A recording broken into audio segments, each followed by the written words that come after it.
Dag beste kijkers. Vandaag praten we met Erik Dowsett. Hij is geboren in Engeland, heeft jarenlang in Australië gewoond en momenteel woont hij in Amerika.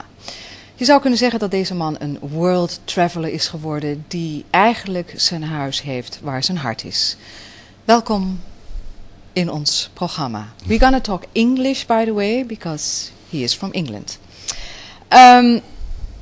Eric, your bottom line as a teacher is you teach unconditional love.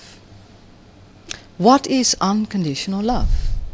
To me, unconditional love embraces everything, without judgment, without fear. Mm-hmm. So it embraces that which we judge as negative and that which we judge as positive, without preference. And as we are able to judge, or to stop that judgment, so that the energetic charge that we hold around those judgments falls away, and then that which we were fearing before no longer manifests in our world. But as I understand it, it doesn't take away fear. It doesn't take away the judgment. It's all there. Everything's all there, all of the time. Right. It's where we give our attention to more, not so much consciously, but more on a cellular level, all of the memories, all of our experiences that we've not shared, that we still deny or we're still afraid of.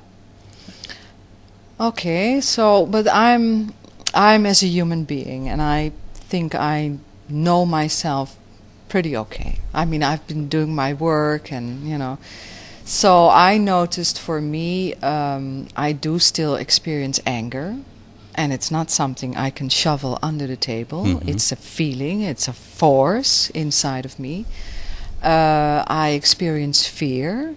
It's a force. I acknowledge it as fear. Mm-hmm. I say, oh God, this is fear. Yeah. But there's nothing I can do with it. It depends. I believe there is something you can do with it, but it means going back a few steps, recognizing when you go into a particular feeling, how much energy you give to that feeling. The more energy you give to the fear or the anger, the more real that becomes. Recent work in neurobiology by Dr. Candace Pert in America has found that as you have a thought or a feeling, there's an electrical stimulation in the brain, which creates a chemical reaction in the body, which then manufactures a feeling center or a neuropeptide. So as you have angry thoughts, then the body becomes angry, and then it's very difficult to deal with the anger because the physiology of the body will change. Okay, but for me, this all sounds very theoretical. The moment I experience anger, for example, let's go back to the anger. Anger is a force many people deal with at the moment. I just came back from Suriname, and people have a lot of poverty there, but I haven't seen a lot of anger. I come back to Holland, and the first thing I experience in this society is a lot of anger. People curse, people have a lot of negative charge to other human beings. They curse them, they say bad names to them, and in the meantime the conversation goes on. So they say so-and-so is an asshole, yet let's do some and have a drink together. So there's a lot of negative charge in that one word. So that anger is all around us. So explain the steps. How do you work as a teacher with the fact that a person experiences anger, acknowledge that you have anger? Yep. What are the steps? How do you deal with that so you can transform it into unconditional love, as you say? Well, we use two main areas to explore our relationship with ourselves. We look at the environment, how it affects us and how we affect it, and what we can do to change that. And we look at other people when we're working to help other people release stress from their own lives. But because everything's energy, everything has a particular frequency rate, then anger has its own frequencies. And energy in the earth can actually trigger off those frequencies because they have a very similar pattern. Energies certainly in other people can trigger off memories of our own anger. Mm-hmm. And so what we do when we're training is we gradually, as we connect to these different energies, whether they're in the earth or another person, then we recognize that they're not ours. They're not our feelings. They are how our body, our physiology is reacting to the information. Mm-hmm. And so the more we identify with a particular feeling, the more we become that feeling. Okay. So when we learn that it is not our feeling and there is another way to deal with that, then we can move away from continuing to identify with any specific energetic pattern. A friend of mine has a wife, does a lot of psychotherapeutic process work where they identify with anger and try and release all of the anger from their system. But when we recognize that we're sort of floating in this great cosmic sea of consciousness where there's a huge amount of anger, when you begin to identify with anger saying, I am angry, then the more you identify with that, the more angry you become, the more you have to release. So what we're trying to do here is to go back in through our past, if you like, and release all of the anger that we still store, the judgment around a particular situation that we still store. So how do we work in that sense together? Because it's like a group thing. We are in a group. We are part of that particular group energy or consciousness. Doesn't it take a whole group then to become conscious of that particular problem? Not necessarily. What we're finding more and more through Sheldrake's work and morphogenesis about transmission of consciousness is that as we get a small group in any particular environment changing the way they perceive themselves and the way they react to their environment, accepting a little more responsibility for the thoughts that they transmit, then that starts to affect everyone in their environment. And it's like this collective seeming shift in consciousness that a lot of people on the planet are going through at the moment. It happens really quickly in many different places with no apparent connections. And so what I've found over the years that I've been doing this work is that more and more people are accessing a greater level of information now, and the numbers are just increasing rapidly. So for me, it's the 100th monkey syndrome. The 100th monkey, where one species access certain information, and once they earth or ground that information, then it becomes available for everybody else. But whether everybody can actually access that themselves or not depends, I think, on the clarity of the instrument that we use, the body, to access that information. Let's go back to that the thought process, the thoughts people transmit. How does it actually work according to you? As we transmit a thought? Yes. Recognizing that everything is energy and we swim in this sea of consciousness, excuse me, I see that as we have a particular thought or a feeling, then that is an information, like a radio transmission, and we send that information out, whether it's a loving thought or an angry thought. You can feel the vibes of people. If you come into a room full of angry people, you come back into Amsterdam and you feel a lot of anger. You go into Suriname and you feel a lot of poverty. The people aren't talking about that necessarily. It's just this underlying energy, a transmission of consciousness that you pick up on because you're sensitive to that. And then when you pick up on that information, in the past I believe many of us have experienced that or thought that was our information, that was our feeling. So they say, I am feeling angry. Right. And then they become angry. Right. When in actual fact it isn't their anger. But by identifying with the anger, they support the ongoing underlying energy of anger. Right. And I think we've been proving that too with a lot of the studies that we've been doing. But more than that, you can walk anyone into a room and do some energy work, and of course the more safe people feel, the more they're going to open up, the more they're going to let go of their own past and feel secure, and then the more they're going to feel what's going on around them, but no longer identifying with all of the information that arises from this sea of consciousness. So the moment you are able to step back, as it were, and see that you're part of a group consciousness or a collective consciousness, which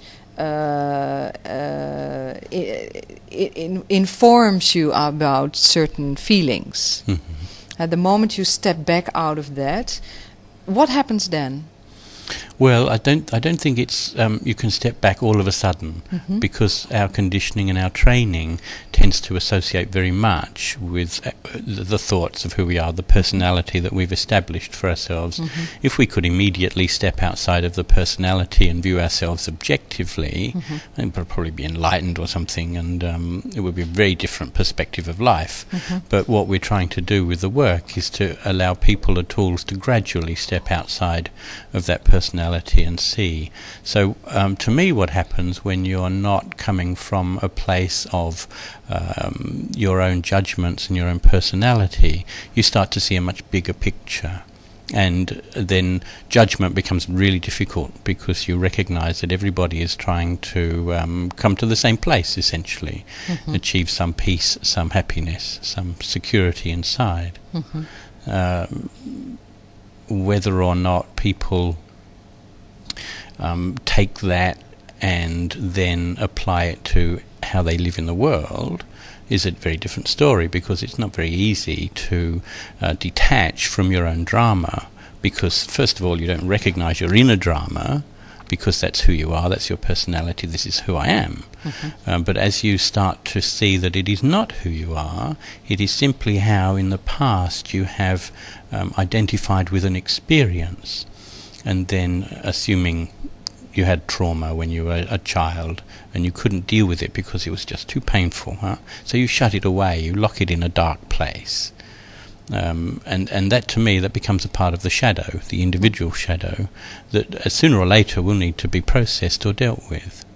But how do you deal then with the reality of it? I mean, I have been born, my birth was not an easy birth. It was probably not too loving. There was some, I mean, as far as I know, with the hospital visits, it's detached, it's technical, it has to be done. So there are all certain traumatic feelings with that moment. I mean, you're born, you're not. So that is a reality. I mean, that is not something, a trauma is not something like it happened, but it had its effect. It had its effect, yet it still happens nowadays. I mean, that traumatic thing doesn't change. I mean, still many people go to the hospital and are not being treated very lovingly. They're a number. They're not human. So that trauma is being enhanced again and again and again. So how do you deal with that? Well, for me, the trauma is a memory. Obviously, it's a memory that may be even on a cellular level, but certainly an emotional level. It is. So there's, and that's basically all we are is memory. Everything that we are is memory when we really break it down. So what we're looking at with traumatic memory is the like an energetic charge that exists around that memory, and the greater the charge, the more painful the memory. So the more intense the experience that wasn't processed at the time, the more painful that experience becomes, the bigger the energetic charge around it. It's like an elastic band that's stretched really tight. If you release the charge around the memory, then you still have the memory, but it doesn't trigger off the same issues, the same memories in your own body. So do you think that has to do with the simple acknowledgement that we here in the West, which me included, and I'm 45 years old, are not perceived as souls, most of us, that we're not perceived or being welcomed in this world as a spirit, as a soul, which has the body as a temporary house. Sure, I think that's probably one of the basic problems of Western humanity. Right. Having lost that connection and then trying to fix our lives as though we were a car engine is just totally ridiculous. Right. And that's where I think this work is coming in to help balance out energy. Because if you were to approach me with particular trauma, or because you felt your life was out of balance with your environment, or things didn't seem to be going right, health problems, whatever, then I don't presume to know what the problem is. I cannot really know where the problem began.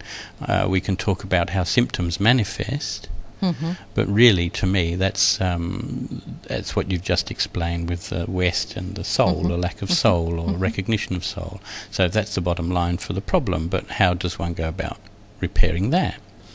I think if you look at trauma, any trauma, it's other than the physical car accidents, I think emotional trauma is a lack of love, of compassion.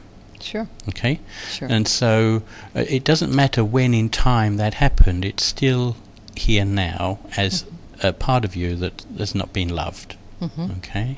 So through this, developing this work that I do, it's possible to hold a place, for me to almost scan your energy system, looking for areas of stress, and then hold that stress in my own heart, and then through a process of resonance, release some, if not all, of the tension around that memory. So the memory is no longer so painful. And over a period of time, doing this work, of course, the memory is very manageable. And it's an important part of who you are, but you're no longer a victim to that memory. Okay, so the whole healing process. Could you say you are a healer by nature, not so much a teacher, but a healer? Both, but certainly I've been called a healer. If we talk about Norm Shealy, he's classifying me as a healer. Norm Shealy is a neurosurgeon. Yeah, in America. What kind of work does he do? Well, coming out of neurosurgery, he's moving much more into validating alternative or holistic health care. So he works with a lot of alternative healers throughout the world. How does he see holistic health care? Well, looking after the soul as well, of course. That's the first step. That's an important part. But he's still a doctor of medicine, so he still has those tools available to him. But he incorporates a lot of other energy work in his practice as well. Let's go for the public, because a lot of people, I understand, they find this, how do they say it? You know, you are a little bit of a flyer, or it's too etherical. Let's talk a little bit about energy. No, I mean scientifically, from a scientific approach. I mean, how would you explain? I mean, for some people it's very obvious, but for some people it's not. How would you explain, like, the energy fields we are living in? You know, our environment as energy, because it's a word being used very frequently, and I think people get confused about what does it actually mean. Okay. Well, I guess if we could imagine that we were all in this great big fish tank, swimming around, and within that fish tank there were many different species of fish, many different energies or information, chemicals, products, etc., etc. There were different radio waves, different energy frequencies, microwaves, ultraviolet, etc., etc. Then this is a world of energy. If you break the atom down, you come to energy. Yeah, basically. And if you break the body down, you come to energy. Every cell in our body has a highly specific frequency. Right. And it's that specific frequency which dictates what that cell's job is. And then, so we take the bones in the feet and the body, 96 to 120 cycles per second. Bones in the skull, 300 cycles, and so on through the body, becoming more and more light or less dense, the bones being the densest part. Right. And then we just extend that out. Light is energy, but energy can also be seen as information fields. Light from the sun contains a huge amount of information. Light from the fluorescent tubes contains a very limited amount of information.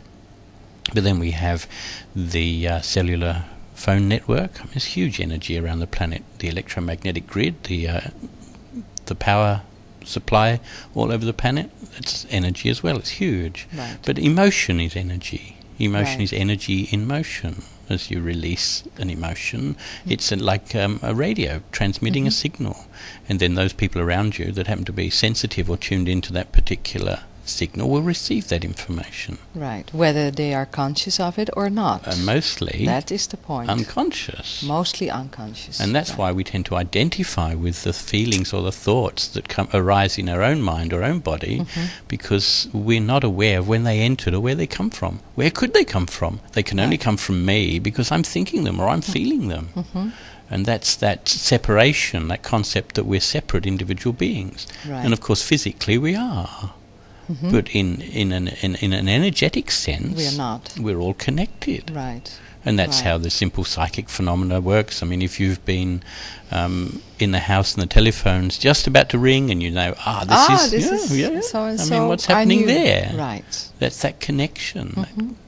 So what we need to do in this time is that we, as a world citizen, we need to raise that consciousness. Do you think that the time is ripe now, in the state we are, that this is the time where we really need to come and raise our consciousness to this level, so that we might understand what the effect is and what we are doing unto each other and how we are making our living environment for what it is, Yes, certainly. and that we are all responsible for that same Certainly. environment. I think the time is perfect. If I even imagine to try and look back at the training I've had to be in this moment at this point in time with whatever healing abilities I have, with whatever teaching abilities I've had, the training's been immense. I mean, I don't believe it happened in one particular existence either. I think it spans many experiences, or it can access a huge amount of information. And for me to be here now, along with all of the other people that are talking about changing consciousness, that are helping support a shift, I think it's a very right time, a very exciting time to be here. Although a major period of transition is always traumatic. It's the birth of the new. Yeah, traumatic. Why? Because the birth of the new, you because say? I think because there's a lot of energy that doesn't want to let go of the old way. It's like why is that? Why? I think because if you establish a company that makes a lot of money, and then and you have then gathered a lot of power as a result of that corporation, and then someone comes along with an idea that could mean that people could get the same product for absolutely no cost, then there's a huge amount of resistance to letting go of the power base. Right. And I think that's all it is. And partly that, and the soul still, because without the education, the holistic education that we are the soul as well, then we seem to have given ourselves permission to rape, pillage and plunder the earth and abuse ourselves and each other, because we can't accept that, it's affecting us as well. At the same time, everything we do to another is affecting us, and we will pay the price. Right. Not that God's sitting up there going to judge, No, but it's from energetic. It's natural law. Yeah. So it's like the people who hold the power and who are not willing to support the change, in the end they will not benefit at all. Also. Well, I don't know that they'll not benefit. I think. Well, temporarily, maybe. Oh, sure. The holding back of a huge change will have its price to pay, and I guess they're going to have to pay it. A Buddhist, a Tibetan Buddhist would dedicate their life to coming back time and time again until every sentient being has reached enlightenment. I don't know whether I have such noble sort of ideals myself. Well, in the context is how we discuss the problems or the condition we as a human race are in. I understand that perspective. Yeah, and to me, education is the bottom line. Is to try and bring in a different way. We've tried fear, we've tried greed, we've tried ignorance. We tried control. Control's a product of all of those. Right. But we haven't tried unconditional love. Not as a collective. There's no power in unconditional love, yet paradoxically, of course, there is. There's a huge amount of power in that place. There's no control over others, but then you don't want to control over others when you're in that place. So it's not an issue anymore. But the resistance to change, I think, is just lack of awareness of the true nature of who we are. And so as we can, each of us, try and come into a place of greater sensitivity, greater balance, greater responsibility, greater compassion, then we will affect those people around us. I mean, I'm aware that I affect people's lives as I travel around the world, and I am aware that other people's lives affect me as I travel around the world, and everybody's doing that. Everybody's affecting everybody else 24 hours a day, whether they're shut in a cave in the Himalaya or on public radio or public television. They're still affecting everybody else around them, just by who they are, just by state of being rather than doing. And that's what we try to get to in the work. How did you, as a personal question, came to start doing the work? Saying, well, this needs to be done, this is what I have to do. From a very early age, I had almost an inbuilt understanding of the teachings of the Buddha, and I had no idea where it came from. I mean, I was very young, very sensitive as a child, had an interesting childhood, as most of us have had, and carry some scars from that, but huge learning experiences. But there was a sense of being different. Not in a superior way, just and I didn't know what it was. I was too young to try and understand. My father recognised that as well. Years later, travelling through Sri Lanka, I was able to share great discussions with the Theravada monks there, and still never read anything on the teachings of the Buddha. So for me, it was becoming obvious that from an inner sense of knowing what I wanted to do on this planet this time round was share my understanding of the Dharma or the way. And I've looked for different ways to do that. In everything that I do, I've tried to live those according to those understandings. And every relationship, every sharing, I've tried to. And of course, sometimes I succeed and sometimes I don't. It's part of being human and on the journey, I guess. Right. And then in Australia, 12 years ago now, I think, I had a desktop publishing business, typesetting, design and layout, and was working for a lot of the alternative healing community there.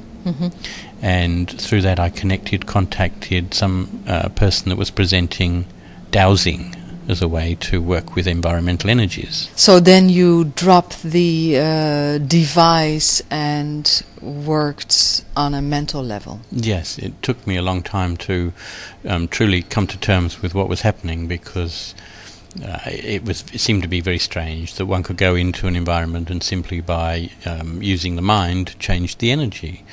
But the feedback I was constantly getting from people I was working for left no doubt that there was a major shift in the energy in the environment.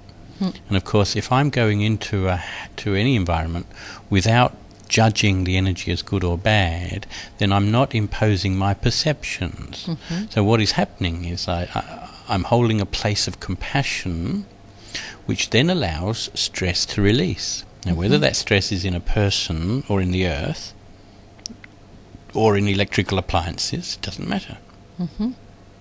Do you also perceive like the past history of a house, the past history of a place? Sometimes I get a feeling for that. I try not to get too caught up in the drama of the situation these days, because I'm still have a personality, and then as information comes up from the history of the earth, whatever, then it's still filtered through my personality, and that tends to cloud. I don't get really clear pictures. Now and again I do. Yeah. But I don't think it's necessary in the work that I'm doing to understand all of that anymore. Part of the journey that we teach is to understand it, because it does help us to open up gradually, rather than come from a place of being very closed to very open, which the nervous system just can't deal with. So we do use that as a learning process, as a tool, but it gets to the point where simply being is all that's required. But you can't clear, you can't hold the space for clearing energy or information in an environment if you haven't done the work inside yourself. Right. Yeah? I mean, you can call in the angels, you can call in whoever you like to do it for you, and I think that may probably work. But for me, the idea is that I release all of that judgment and charge inside myself. It's a personal growth journey. It's not calling on still some higher source to do the work for me. It's me do the work, me change my understanding and my relationship to the environment. Don't you think it's a cooperation together, the acknowledgement of, for example, I've been talking a lot with people about the ancestors, all that acknowledgement, all that integration needs to take place in order to take the whole picture and heal. Sure, but as we manage to let go of our personality, we become all of that information. We have access to it. It's just a natural part of who we are. It's not seeing the ancestor as separate from the self. The ancestor is a part of the self. I mean, genetically, for certainly, but even in a more general, wider sense, where we have other people around, that information is available in that sea of consciousness. It's how we can access it and hold that space, for me again, of compassion to allow the change to happen. So what are you hoping for? You're giving workshops, that's what you do. You're gonna lead one in September. If people want to have information, they can have the following numbers. So please take a pencil and pen. The name is Pauline. Her telephone number is 626-4268, or Franz 6793012. One more time, Pauline 626-4268, and Franz is 6793012. If you want to have any information about Erik, his work, in September you're going to have a workshop here in Holland. So to finish our conversation, how do you see the near future, Erik, for yourself and for us? For us. For us. For myself, if I look back at my past and try and project some sort of future, it's very difficult, because 5 years ago I'd never imagined I'd be here. So 5 years' time, I've got no idea. I would hope that, given the response the work is receiving around the world, that we'll have lots of people trained as teachers doing this type of work. We'll get into schools, we'll be educating the children in this particular way of being all around the world, and hopefully play our part in supporting a big shift in consciousness. Collectively, maybe some trauma to go through because of the resistance to the letting go of the past, but huge hope, very optimistic about the future. I don't think I'd be here if there wasn't a good chance of doing that work. I'd go back to living in a cave somewhere, or sailing on a boat, or sailing on a beach. Just hanging out and waiting. But I think because waiting for the big shock to happen. But now I think I can, through this work, alleviate a lot of the tension or the pressure of that shock. And certainly the people that come along to workshops and go then out and continue the work, and there are many, many of those around the world, they're all making a big difference as well. So we just multiply that difference. Which sounds to me very beautiful, to alleviate, om het leven van ons allemaal wat op te lichten. En ik denk dat we daar heel veel werk in kunnen verrichten. Thank you, Eric, for the wonderful conversation. Thank you.